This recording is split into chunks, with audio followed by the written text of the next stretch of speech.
semuanya? Baik. Oke, pada kali ini sebelum kita memulai pembelajaran, alangkah baik kita berdoa. Ketua kelas dipimpin. Siap berdoa yang dimulai.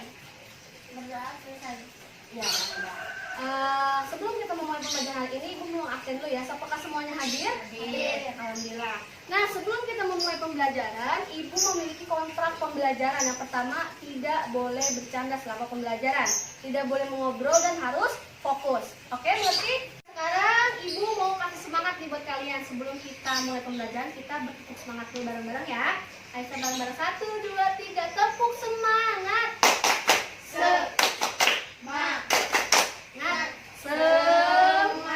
Oke. Sebelum kita mulai pembelajaran, Ibu mau membagi sebuah kelompok. Kelompok itu berisi 4 orang. Nah, 4 orang secara heterogen. Tidak, itu jadi Ibu yang menentukan ya. Jadi apa maksudnya? Si Ambar, Rahma, Alika sama Sally. Itu nanti jadi sebuah kelompok ya. Nah, selanjutnya coba dilihat. Di situ ada di halaman 95 ada cerita atau dongeng tentang tupai dan ikan gabus. Sekarang Ibu minta untuk kalian semuanya membaca dan memahami itu semua. Mengerti? Oke, dibaca ya sekarang. Baca dan dipahami semuanya? Oke, di sini coba lihat di halaman selanjutnya.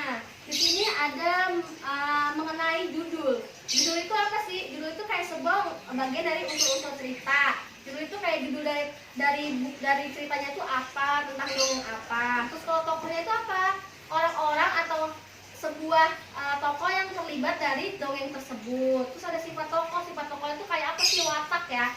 Sifatnya kayak gimana? Dia pemarah kah? Pemberani atau apa? Terus kalau tempat itu apa? Tempat dongeng itu terjadi di mana? Cerita itu terjadi di mana? Terus ada awal cerita. Awal cerita itu kayak gimana sih? Misalkan kayak gitu, kan ada di situ. Terus ada akhir cerita. Endingnya tuh kayak gimana? Apa endingnya bahagia, sedih atau apa kayak gitu ya? Terus pesan moral. Pesan moral itu apa coba? Pesan yang terkandung dalam cerita tersebut, pesan-pesan yang baik yang bisa disampaikan setelah membaca dongeng itu. Nah, sekarang Ibu punya tugas. Kan tadi udah dibagi 4 kelompok ya. Jadi nanti kalian ini berempat menentukan judul, tokoh, sifat tokoh, tempat, awal cerita, akhir cerita, dan pesan moral. Dan ini tuh dibagi-bagi ya. Jadi nanti setiap kelompok ini dibagi-bagi. Kamu mencari ini, mencari tokoh, misalkan mencari judul, terus mencari mencari sifat tokohnya. Nanti apa sudah dicari, dipresentasikan di depan sini. Mengerti? Oke, dicari dulu ya. Sudah, boleh presentasikan hasilnya ke depan ya. Kami akan mempresentasikan unsur cerita dalam dongeng tupai dan ikan gabus. Judul: Tupai dan ikan gabus. Tokoh: tupai dan ikan gabus dan ikan hiu. Sifat tokoh: tupai pemberani, ikan hiu ganas, dan ikan gabus baik. Tempat: di pantai. Awal cerita, judul boleh dirinci.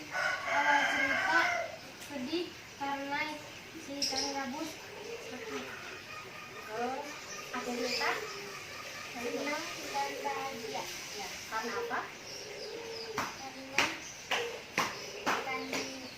ikan gabus tumbuh. Terus pesan Pesan moral. moral: kita harus saling tolong menolong.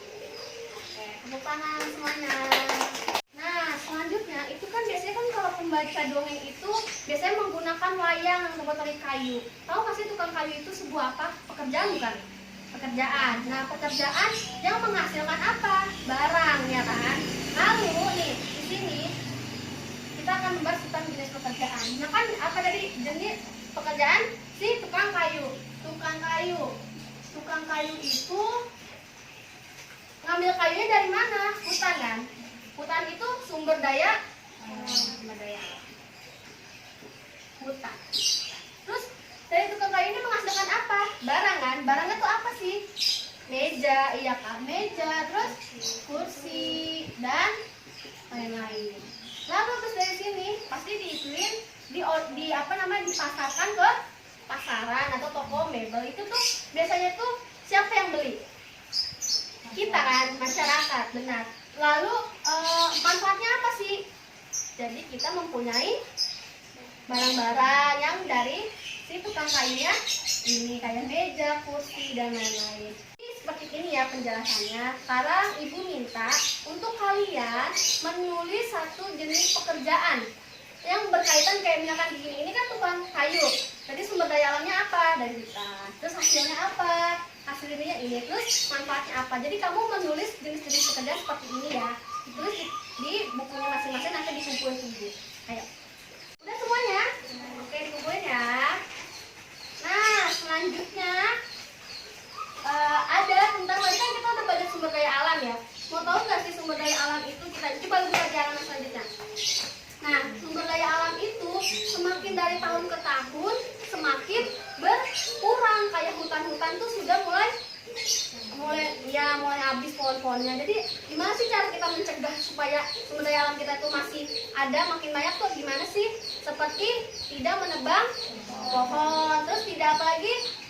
Tidak membakar hutan kayak gitu ya. Nah sekarang ibu punya tugas nih. Jadi kalian menuliskan cara pencegahan sumber daya alam yang sudah mulai punah di Indonesia. Sekarang ya ditulis ya. Semua boleh dikumpulkan. Oke. Jadi kesimpulan yang kita dapat pada hari ini itu apa? Kita bisa mengetahui unsur-unsur sebuah cerita.